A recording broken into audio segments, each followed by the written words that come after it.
Hello there, woodworker. How are you doing tonight? Okay, give it just another minute here for some people to join us here real quick on this, talk about this new Tesla CyberTruck. Let's see what everybody's thoughts are on it. So we're going to kick off here and we'll try to, good evening, everybody. Well, I'll tell you what, when Tesla unveiled the truck last night, it got a lot of strong reactions from a lot of people, both positive and negative in the sense of the body style. I think the thing that's interesting about the truck here, I'm on the Tesla website, by the way, the Tesla CyberTruck website here.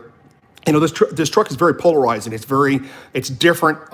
It's definitely, you're either going to love it or hate it.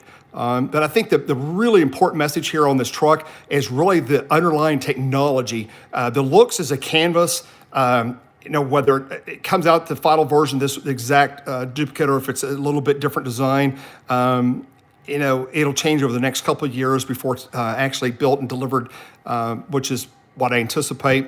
It'll be very similar to this, but if you look at the design and you scroll through the pictures here, there's some things that have come out today. It's interesting. The back, the last night when they did the unveil, they showed that they unfolded this and they had a little lift gate that came down, and they manually pull this out. There's word is that this might be electronic, more of a kind of a lift gate. Per se. There's also going to be plugins inside this truck that's going to have both 110 and 240. So if you're in construction, be able to plug up generators, lights, power stalls, and things in remote areas or construction, that's going to be a huge deal to a lot of people for a lot of different reasons. Just to have power access out, if you're out camping, if you're out on the lake, those kind of things, that's a big deal. The other thing that came about this morning, which hasn't gotten a lot of attention today, but this is already tweeted out from Elon Musk, and that is this rolling top bed here. There's a possibility that they're going to offer a solar option to that, meaning that they can add some kind of a solar array, solar panels embedded in this truck here that might give them anywhere from about, I've heard the number 10 to 15 miles additionally a day. The car's just sitting outside and it charges the battery somewhere around the 15-mile range. That's interesting. Not that it's going to get you a long ways, but my point is you have to realize most people today drive less than 30 miles to work, to and from work. And so if you think about this car just sitting outside and it's charging your battery, 15, 20 miles a day with that potential solar add-on, that's an interesting little twist. This is another Tesla trailer that they might build, or some kind of futuristic, what it might look like down the road. And then obviously if you've got a four-wheeler, I've got they unveiled an electric AV last night, which is also pretty cool. But what I also like, again, I'll trust down this one as long as I can, navigation-wise, is that truck, what's interesting is this truck will raise and lower about 15 inches. So it'll actually lower in the back end, which will allow you to unload things closer to the ground. So if you're in construction, if you're a builder and you're in construction, or you're a landscaper and you're trying to unload, lawnmowers to anything you're loading in and out of the car, the truck, this is going to make it much easier to get things in and out of the vehicle. Also, when you're driving down the road, you can lower and raise the vehicle. So if you're driving a lot of highway miles, you can lower the vehicle so you have better dynamics, get better range. Also, if you're doing off-roading, if you're going camping, if you're climbing over rocks, you can raise the entire vehicle up, anywhere from about 12 to 15 inches, 18 inches off the ground, which is going to get you that possibility of getting over those rocks, those boulders, those kind of things. So if you look at some of the things, if you kind of ignore the outer side of it, because like I said, it's very polarized and people like it or dislike it. Inside is very interesting. It's got 6 seats available, technically 3 large seats and 3 seats up front. Now this middle seat actually folds down, so it can be a large cup holder, a rest for storage and what have you, or somebody, like if you're camping outside. So this truck has a lot of unique things to it. And I think over the next couple of years, as they continue to develop, and I think the underlying thing, what I'm going to get into here, which I think is really the most important thing, is if you look at the specs, if you go on the Tesla website and you look at the single motor, this is the $39,000 version. If you look at that and you look at this single motor and the capabilities, the speed is 6.5 seconds, the range around 250 miles plus, rear-wheel drive only, the storage capability, the towing capability, 7,500, autopilot standard, adaptive air suspension, which is really, really nice. That's nice. the ground clearance, those kind of things. If you look at that for $39,000 before incentives, that gives you a tremendous amount of truck for somebody that lives in the city. You're just going to the grocery store, doing light stuff on weekends, kind of weekend warrior type projects. I see this truck being extremely popular, very, very popular because of all of its capabilities. And if you bump up about another $10,000 or $15,000 here, you get into the dual motor capabilities, a little bit faster, a little bit longer range, up to 300 miles on the extended. That's really a nice feature. And then if you get into tri-motor, which is what I ordered today, late last night, I should say, the Tesla website was very heavily hit with a lot of orders right after it unveiled, believe it or not. And it took me about 4 hours before I could actually get logged into Tesla and get my order in. But the long range version, the 500 plus miles, it's going to have tri-motors with it. Also it has a 14,000 towing capability. So it's going to have a little bit more as far as capability, as far as towing and the distance. But if you look at the underlying design, as far as what Tesla's been able to do, and they didn't talk really much about it at all last night, and that is the battery technology. They've been running the 2160 cells originally in the Model S and the Model X, and then the 2170 batteries now in the Model 3, and as well as going to be probably as well in the Model 3, they've had the 2170 battery, and Tesla's been working on their new in-house battery cell technology, which is called the dry cell technology, help with Maxwell. They purchased Maxwell out in California here back in the summer, and that company is a long-term company that does high-capacity capacitors for substations and high-powered electrical systems, and they've been around for many, many years. They bought that technology to help bring that type of technology into the auto industry for rapid charging of batteries, for very fast charging of batteries, and that type of technology, not only, even though they didn't speak to it last night, it's the belief of most of the people in the Tesla community that new technology and that new battery style is going to go in the truck. It's also going to go into the new semi. And again, we're still talking 2 years out before this comes off the assembly line. So given the fact they have this new Tesla battery coming out, it's going to offer longer range, higher density capacity as far as the amount of charge you get, as far as the battery itself. It's going to weigh less. They can mass produce this much faster than the wet cell technology they have today in the 2170 battery. So the new battery style is going to give them faster production, lighter capability, more energy density. It's going to be cost less to manufacture. So you combine all those things, and that's why I think you're seeing these great pricing you're seeing on this vehicle. And again, and a lot of people were really hung up about the style. I know I'm going to show you one picture here that I think a lot of people were hoping something like this, more kind of a Ford, Raptor top look, a little bit more bolder style look. I think a lot of people were hoping for something like this, but Elon said from the beginning that he was going to have something that's futuristic. It was going to be kind of a carrier type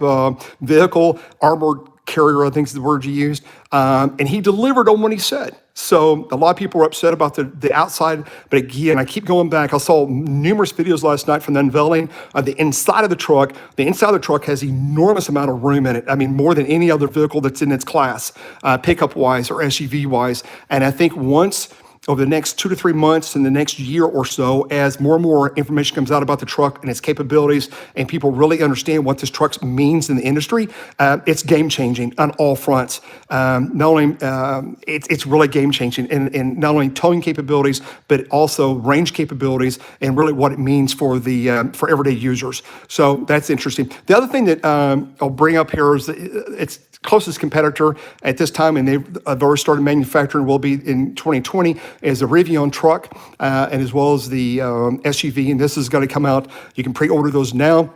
This truck's a little bit more expensive. It's closer to 70 to 80,000 range. It's about a 400-mile range. It's a little bit more like a traditional type truck. It's a little bit different, and the Rivian had been well accepted, and it's doing quite well as far as I understand on orders. And this will be start manufactured in 2020 and delivery probably later summer 2020. This will start hitting the streets around the United States, both the SUV as well as the pickup. And there's a lot of people that really like this truck, and it looks really good. So anyway, that's kind of a short update. I want to hear your thoughts on this truck and what you like or dislike, and what you would change, and tell us down in the description below about what you like about it, because like I said, it's very polarizing. It's one of those things. I saw numerous comments today. People say, "Boy, I hate this truck, the look of it." And then I see a lot of people say, "I hate it, but I love it." And I saw a lot of people saying they hated it last night. It was unveiled. They got up this morning, looked at it, and, it's kind of grown on me a little bit today. And I think 2 years from now, I don't think it's going to look that radical to us. I'll be honest with you. When I saw it last night, I was like, "Ooh, wow, is that really it? Is there going to be another truck, or is this really it?" And but then after I looked at it and I saw all of its capabilities and the specs of this thing, and I saw what it can do. And again, if you think about the stainless steel outside, and again, it's a canvas. You can paint it. You can put a vinyl, wrap it in vinyl, and put whatever color you want it. But this is my prediction. If you're a service industry, like a air conditioning company, if you're run a landscape business, if you're any kind of business that have 4 or 5, 10, 15, or 20 trucks in your business, and you look at the cost of gasoline and diesel, and you compare it to owning one of these trucks and doing your service type applications compared to the cost of electricity, whether you're paying 6 cents a kilowatt, which is where I'm at in Oklahoma here, all the way up to 15 or 20 cents out in California, electric will cost you about 1/10 the cost of compared to gas automobile. It literally cost me about 1.5 cents a mile in my current Leaf I drive to drive that. So when you look at the cost of operating a vehicle and there's no oil changes, your savings on the gas, your insurance is less in most cases. When you start adding all those factors up, it makes sense. The return on your investment on this kind of vehicle, especially if you run a business, is extremely fast, and it makes a lot of sense. It really does. And I think more and more people discover that and realize what it really means to your business. The bottom line at the end of the year, I talked to a guy. I had to come back from a flight the other day, and I was in with an Uber driver, and I was talking about electric vehicles. And I asked him, how much do you spend a month on your gas just for driving Uber? He said $23.50. He had the number, and he gave me that number like in 2 seconds. And I said, okay, let's do some math. And I ran some numbers, how many gallons a month he's running, and I compared how many miles a day, because he drives almost 300 miles a day. Uber does a lot of Uber 6 days a week. And so I ran the numbers and quickly gave him the numbers. He would save about $1,900 a month in fuel operating cost just in Uber driving. And he does that like 25 days out of the month here in Tulsa. So just think about that. When you're talking about Uber driver saving that kind of money in 1 month, $1,800 to $1,900 just in fuel savings, didn't count the oil, didn't count other things you're going to have maintenance-wise and insurance and things, it would probably be less. And you can charge at your house versus stopping at a gas station. When you add all those things up, and I think more people that discover the cost savings on going electric, I think I bought an electric vehicle 2 years ago, sold both of my gas. I had a truck, an Avalanche truck, had 300,000 miles on it. Sold my wife's Pilot, Honda Pilot, Kathy's Pilot, and we've been all electric now for 2 years, and I can tell you it's the best thing we've ever done. It hands down. I will never go back to a gas-powered vehicle, ever. It is the best thing I've ever done. And so I just highly encourage it over the next months and years. I'm gonna do a lot more educational about driving electric and the myths and those kind of things about trucks. And I tell you what, it's they'll pay for themselves really quick. I'm gonna try to look at your guys' comments here and see if I can read them. Let me go to this other page here and see if I can see what we've got here. I'm gonna go up there and do this. Let me see what we've got here on this one. See if I can get this up here. And nope. So anyway, if you guys can give me your comments, I was looking for the comments off the side here. Let me see if I can read them here. Yep. And let's see, a top chat. There we go. And yeah, you want more R&D. Well, Tesla's been doing it a lot for about 10, 11 years now on their Model S and X. Those are going to get refreshed, probably new batteries. And I hear what you're saying. I mean, you never necessarily want to buy the first vehicle out. And I get that. I mean, all manufacturers. I mean, Ford announced they've got their GT that just came out at the auto show in the LA Auto Show this week. It's the new electric GT. That got a lot of attention. And you're going to see rapid electrification of all automobiles. I mean, you've got Mercedes, you've got BMW, the Ford F-150 truck is going to be probably, as we get into 2020, they talked about that's going to be, you're going to be able to buy that in an electric version of the Ford F-150. So and GM announced they're going to have a pickup out. So when you look at all those things, there's a lot of electrification across the entire auto industry globally. And it's just now starting to really ramp up. But my message to you, and again, I know everybody loves their favorite brands, and I'm not just a Tesla person. I own multiple different cars over my lifetime, but I can tell you, Tesla is really about 5 to 8 years ahead of any auto industry globally on battery technology. And if I'm betting my money, or if I'm going to bet on a winner, whether this truck, or it'll be the SUV, or it'll be the Model Y that's coming out next year, Tesla, hands down, is winning the race on all fronts. They have the largest supercharger network. They have the longest battery, the best technology, and if I'm going to spend my hard-earned money, I'm going to bet on Tesla is going to deliver over all the other companies, and that's kind of what all my research has shown, and that's what I've come to believe over the last year and a half. And I've done thousands of hours of research on Tesla and the cars and the trucks and what they're coming out with and their technology moving forward. So anyway, leave your comments below what you guys what you want answers to in the future, and. I know I do not own a Tesla right now. I do not own a Tesla now. I didn't own one up until about 12 hours ago, and then I made my. I ordered a truck, and then Kathy, my wife, ordered a truck also. She'd seen the unveiling, and it's kind of funny. It took me an hour or two to get my order in, and then I went to visit with her. She was on her computer, and she had just finished ordering her truck, and so she ordered one. I ordered one about an hour apart. And I'll tell you something else. As of through 6 p.m., I've had a couple other friends late this afternoon after they saw my post call me, and I've got 2 other friends have just ordered the Tesla truck late this afternoon online, and I can tell you they sent me their order numbers, and I won't share that with. I can tell you approximately.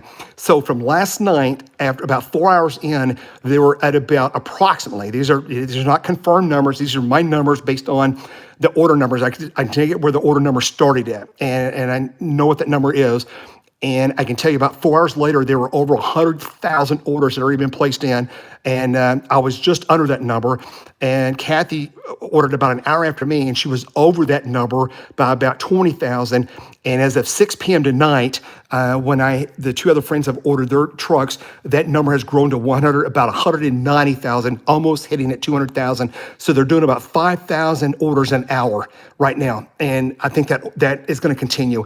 And I think more of the people understand what this technology is going to mean 2 years from now and what it's going to do for people. I think that number is going to skyrocket. And again, $100 down, you can get yourself in line. And again, you've got literally, we have 2 years, folks. We have 24 months to decide, do you want the 250-mile version, the 300-mile version, or the 500-mile version? You're not doing no credit checks today. You're not having to come up with money today.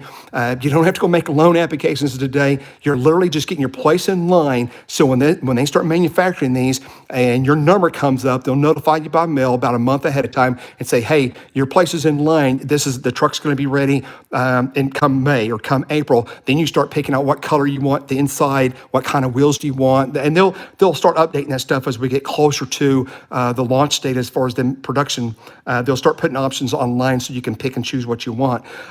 So anyway, that's my message today. If you think you want an electric vehicle, and also clearly look at the Model 3 and look at the Model Y. I'm really gung-ho about the Model Y that you can pre-order now online. That goes into production right after the first of the year here, and possibly you start taking delivery on those about summer, June, July, August timeframe that's coming in 2020. The Model Y, I would highly recommend, because that also is going to be probably the new battery style as well as the new. It has some new capabilities. It's different. It's bigger than Model 3, and it's got some unique capabilities. I'm really high on the Model Y that's also available to order. They start shipping come summertime. So anyway, that's it on the Cybertruck. Leave your comments below. And like I said, over the coming months and weeks and years, we're going to do a lot more of this, kind of educating people. I've got another thing you need to download. And there is an app online, and there's about a dozen of these online. So there's not one app that's better than the other one. And I'm going to show you my phone here. Let me get this up here. And there's an app on, if you have the iOS, like an Apple phone, for example. There's an app called PlugSure, and I would highly recommend. Let me get my app right in here. Siri, PlugSure, and get it right. And there it goes. It didn't like how I said that, so it's going to give me, it freaked it out there. Let me just pull it up over here. Let's do this. Siri, PlugSure. There we go. Okay, so PlugSure, let me show you what this looks like. So here's my PlugSure. So I highly recommend, if you don't know anything about electric, or if you do, or electric cars, you want to know if there's charging stations near where you live. These yellow ones here are kind of like the DC rapid chargers, like the level high-end level 2. It's a DC rapid chargers, DC to DC. So you download PlugSure. It's that name right there. It's free. It's a free download on iOS system, and it'll show you what level 2 and level 3 DC rapid chargers, actually DC chargers, are available in your area. You can zoom in on the map, you can click on the map, and it'll tell you, for example, it'll tell you, let me just zoom in here, one area here, and let me zoom into where I live. There's Dallas and Oklahoma City, and we've got, let me show you what's going on here in Tulsa. There's Wichita, let me just show it on. So I'm gonna zoom in this general area here. So one of the things is on the map here is, if you look at this, you can see that these are some new chargers being installed, and it tells you, hey, you know, the Indian Electric in Osage County is getting ready to install some deals. You just click on the deal, and once it's up and running, it tells you the location of it. It tells you what kind of chargers they have, those kind of things. So this is extremely useful. So if you start downloading this kind of information, PlugSure, and you look at what's available in your area as far as charging stations, level 2, and DC rapid chargers in different cities. Every city is different. You know, the bigger metropolitan areas like Kansas City, Dallas, one's close to me, Houston, Denver. Oh my gosh, the bigger cities have lots and lots of charging stations, both level 2 and a lot of level 2 charging stations, like at shopping centers, malls, gas stations, hotels, have free level 2 charging. If I could tell you, you can go buy a car today and you could get free gas, you know, free electricity to power that vehicle. Everybody online would go buy that vehicle today. And there's a lot of places around the United States and really around the world that allows you overnight hotels. A lot of times you got Hampton, Hilton Garden Inns. There's a lot of hotels around North America that have free plug-in charging at their hotels. If you stay at their hotel, they allow you to charge free. So if you're on a long trip, instead of going down and paying $10 or $20 to charge your vehicle, you go to the hotel, you plug in for the night, and by the time you leave the next morning, it's totally charged, you're ready to go again. So anyway, download that app, again, PlugSure, read that app, look at it. It's a free app download. Get familiar with what's the charging areas in your area. They're expanding rapidly. I mean, over the last year or two, especially the last 12 months, in almost all the states. You got Electrify America doing their stuff in all 50 states. You got Tesla with their rapid supercharger network around, really globally, but really across North America is awesome.